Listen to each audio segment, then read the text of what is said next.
Hello, my name is Joshua Marriner. I am one of the original founders of Collective Uplift. Collective Uplift was started at the University of Connecticut by the researcher Dr. Joseph Cooper.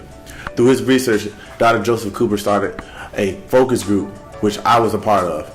This focus group was used as an outlet for many of us on the football team and other athletics to actually, come and use our voice.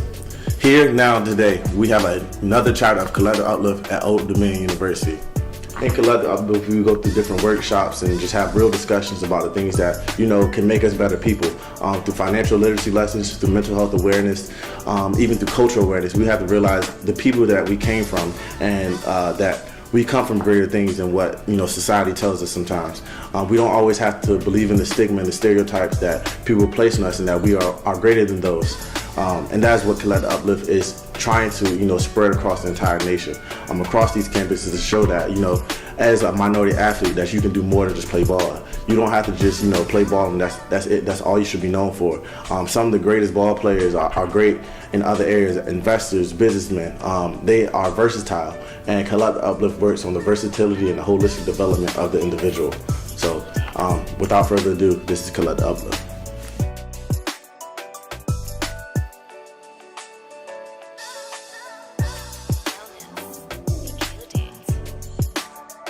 Hi, my name is Brandon Addison. Hello, my name is Brandon Tyson. This is Jagu. My name is Rob Thompson. My name is Keyshawn Strong. My name is Jonathan Duhart. And my name is Isaiah Harper. Hello, my name is Darius Garcia.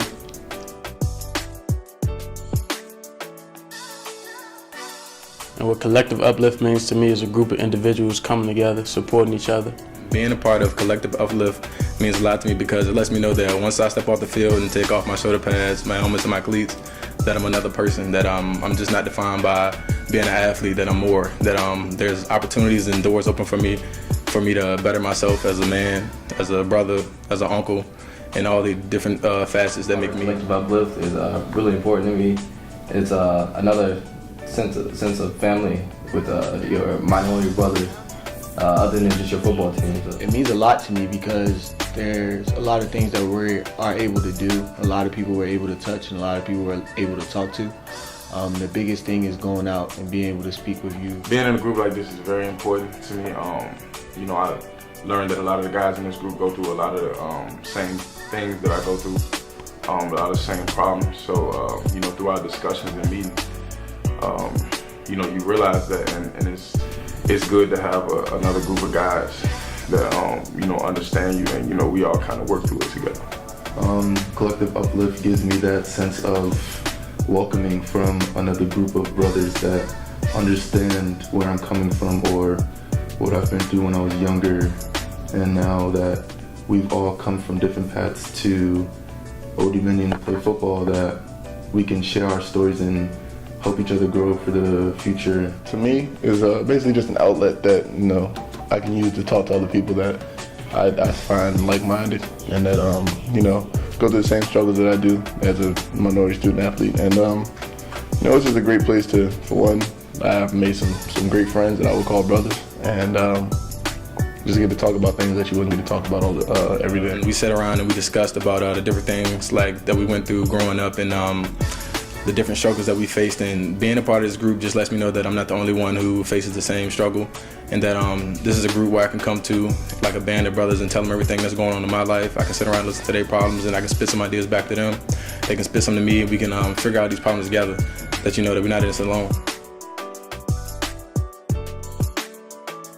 And one thing that we need to grow in as being a minority male is how to manage our attitude and learn that everything doesn't have to be solved with violence, that we can help each other out to achieve the same goals, that I don't have to stop your goals and your growth in order to get mine, that we can do this together and achieve the same things that we want, and that it don't have to always be about, who's the better man and stuff like that. We can help each other, and that things can be talked out. We can help instead of it leading to violence and things. I feel like it's important to educate them to learn to invest their money and save it for college or save it for after college. Maybe you want to put your money into opening a business or being an entrepreneur, or just learning to save your money for your first car or something that you want to purchase, that you don't have to worry about your parents. You can do it independently and feeling like having that sense of pride that you're the one that paid for it? Very important. I was taught how important it was growing up as a kid. You know, my father played college football at East Carolina University, and so did my brother.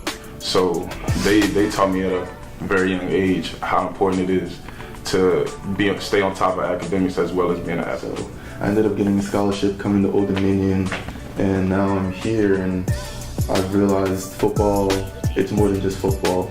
You know, like, you want to build connects and relationships with the teammates, but to set you up for the rest of your life, essentially. Being a black male, probably the biggest thing I learned was that no U-Haul truck follows the hearse, you know. Material things are temporary, and you need to focus on the things that don't really have monetary value. So the mix between, you know, being able to work as a campus ambassador and, you know, letting students know every time they come on the tour, hey, that I'm a part of this group called Collective Uplift, is something good for recruiting for us, and then also to let them know that, hey, I'm already good at speaking and allowing kids to know the message that I'm trying to portray to them, letting them know the things that are most important. You know, how to be successful going through high school, and then how to be successful in college, and those are the things that I say every single time. And being a part of this group will give me that chance to talk to a lot more students, to be able to pass on my story, and to help, you know, the guys in the whole group together pass on their stories too, so we can, you know, really make a change and help out the kids that need help with, you know, high school, getting through middle school. As individuals and as society, you should be proud of who you are, no matter what race, religion, or creed you are. You should be proud from where you come from, and at the same time, you should just be proud of just being you. You have to be your authentic self. Nobody else can be you, and nobody else will be you. But you have to realize that you are different from everybody, and it's okay to be different. But being different doesn't mean that it's no similarities between people. Similarities are all around us, and these similarities help to, you know, create friendships, positive relationships, communities, and that's what it's about. It's about community building and come together as a whole. And through that, you have to be able to, you know, accept people's differences while also realizing that you are similar to them in various different ways.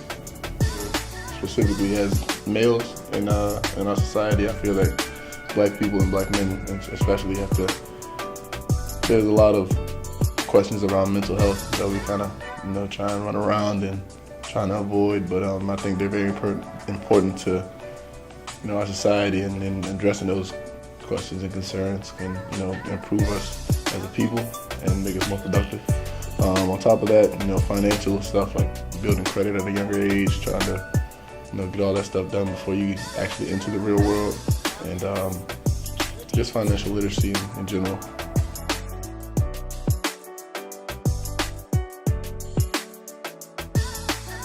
Going through college and through high school, I realized that I am more than just an athlete. Many of us are just more than just athletes, and that's what is important about Collective Uplift. We want people to understand that you are more than just an athlete. Through your platform, through your brand, and just through your research as your own self and through self-reflections, we want you to understand that you are better than what you can think you are. And that's something that we wish everybody would actually, you know, comprehend, because it is important to actually have, you know, self-confidence for yourself. Mental health is a very strenuous problem in our community, and we realize that, you know, it starts with confidence. So many people lose confidence through their life, and it's about the battle of persevering and to be able to define the right people to surround yourself with. I feel as though it's important to be a well-rounded person, because being just an athlete is not really attractive in the real world. A lot of people think that, you know, if you play sports, then you shouldn't have an opinion on societal matters. Like, a lot of people say, just stick to football, stick to basketball. Like, why does that separate you from everyone else? You go through the same things as everyone else. So being an athlete doesn't separate you from society. It actually should make you want to do more. And I feel like being well-rounded helps you do those things. I found out that I was more than just an athlete. When my senior year, I got hurt, and then I wasn't competing, so I had to find a different way to become an asset to my team. And through that, I found that I had different kind of coaching skills and things like that helped me. As a student athlete, I find it incredibly important to be well-rounded, just from the aspect that you won't be an athlete forever. And you know, the earlier that you can, you know, realize that, the more successful you'll be, you know, throughout your career and, you know, just in life. And the term well-rounded to me means, you know, you're a great person, you're a great athlete, as well as a, you know, a student. So, I mean, the more you can learn in your time in college, the more that you'll have to apply to whatever career you choose to pursue. So to really talk about being a well-rounded student athlete, that's just something that's always been important to me. I had to have a good mix. I had to be great in school, I had to be great socially, I had to be a great person to talk to, a great person for people to come to, and then I had to be great athletically. And that was something I really learned going into 9th grade. And then, you know, 9th and 10th grade were tough years because the athletics weren't really, you know, working as well as, you know, they have been working in the past. So being someone that has always been athletic and always been you know, the top choice, and then going into a high school where I wasn't the top choice, it made me see, okay, you know, I've always had good grades because my parents instilled that in me when I was in, you know, elementary school, and then, you know, middle school I was taking care of my own grades, high school I was taking care of my own grades because I knew that was my next option. Like if I didn't get into school off of football, off my athletics, or off of my athleticism, I was going to get off of a full ride through my education.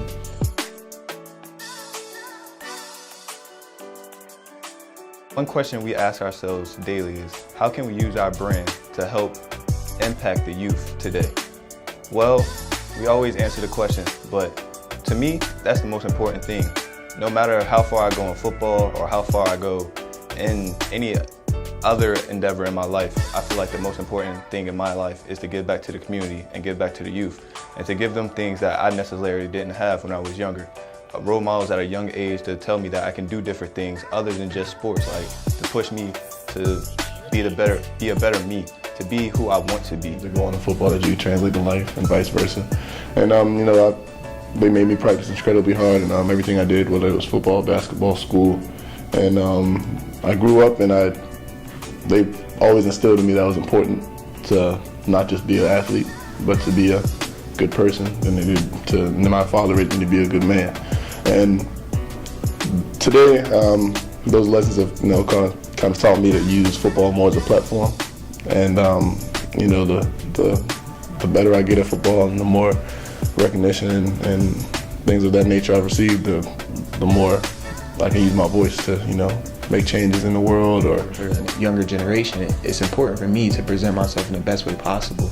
So the people below me, the people not even below me, but the people that are younger than me, my family members, you know, can see me as a role model. The people in the community can see me as a role model. The people that I manage at work can see me as a role model. And, you know, that's great when I can have people saying that to me. So if I can touch someone in my family, if I can touch someone that I work with, I should be able to touch, you know, a bunch of different kids and really help them understand that, you know, this is a good way to go. These are things that are important in your life, and these are things that really get you far. Always fall back on, and, you know, your education can really give you those different gateways. So that's another thing that I just really want to pass on to the generation with my brand and what I do and how I carry myself each and every day. And Collective Uplift has really helped me put that to the next level, help me be able to do that each and every day. It is important to use my platform because there's a lot of people that don't have a voice that wish they did. Though my platform isn't that big, I feel like it's something instead of nothing. And I feel like I should use my platform for the greater good of society. Yeah, 'cause like I said, everybody doesn't have a platform. It's single moms, broke families, all type of things, hurt kids, and they don't have a voice and they don't have a way to express their struggle. So I feel like my platform is to use that and help them. We use our platform to show young black kids that they can be important figures in their community. And something my mom told me, that you never know who's watching you. You never know like what kind of impact you're putting that you're having on someone else's life. So